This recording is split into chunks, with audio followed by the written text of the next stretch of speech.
Bienvenidos a Imágenes del Perú. En este curso vamos a analizar la obra y a los autores que han forjado una carrera representativa dentro de la historia visual del Perú. En ese sentido nos vamos a detener en obras específicas que de alguna manera retratan la forma en que se ha imaginado la nación en nuestro territorio. La Nueva Crónica y Buen Gobierno es un documento ilustrado con 398 imágenes que Huamán Poma de Ayala, un indio originario de Huamanga, destinó o dirigió al rey Felipe III a inicios del siglo XVII. El original de esta crónica se conserva en la Biblioteca Real de Dinamarca. Constituye sin duda uno de los más extraordinarios documentos que se tiene sobre la civilización inca. ¿Por qué razón? Porque por un lado nos presenta datos e información sobre la civilización inca, pero a su vez también se denuncia, ¿no?, el grado de opresión y subordinación que se ejercía sobre la población indígena. Por su gran importancia, la Nueva Crónica está incluida en la lista denominada Memoria del Mundo de la UNESCO. Aunque no se tienen datos precisos sobre el nacimiento de Huamán Poma de Ayala, los investigadores consideran que el autor de la Nueva Crónica probablemente nació a los pocos años de producida la colonización. Por lo tanto, conoció de primera fuente esta primera etapa de la colonización. Incluso se ha llegado a asegurar que el autor desarrolló esta obra aproximadamente en 1580 o en los años cercanos a esta fecha. Se suele decir también que Huamán Poma de Ayala utilizó mucha de la terminología propuesta por el fray Bartolomé de las Casas en su exposición de defensa a los indios. Entre los investigadores se suele señalar que Huamán Poma de Ayala tenía como propósito presentar o demostrar la falta de legitimidad que tenían los españoles para gobernar en este país. Por lo tanto, su principal cometido era exponerle al rey esta falta de legitimidad y que, por lo tanto, este territorio retornase al orden anterior a la conquista. Para el caso de Huamán Poma de Ayala, nos vamos a detener en el manuscrito número 694, el cual muestra a una mujer de rodillas que se encuentra con los ojos llorosos e implorando clemencia a tres animales que se encuentran frente a ella. A su vez, existen tres animales que se encuentran en la parte posterior.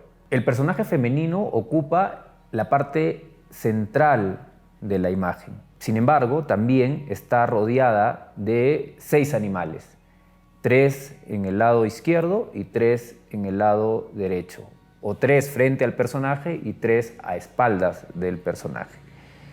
Los 3 animales que se encuentran frente a esta figura femenina son la sierpe, el león y el ratón. ¿A quiénes representan estos personajes? Pues en el caso específico de la sierpe es, en términos de Huamán Poma de Ayala, la representación del corregidor. La segunda representación, en la figura del león, representa al encomendero. Y por último, la imagen del ratón hace alusión a la presencia del cacique.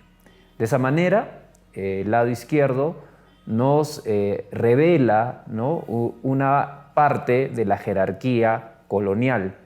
Al lado derecho, de espaldas a la indígena, en la misma distribución que los animales colocados en la parte izquierda, se van a localizar de arriba a abajo el tigre, el cual representa a los españoles, la zorra, en alusión a los padres o religiosos que transmiten la doctrina católica.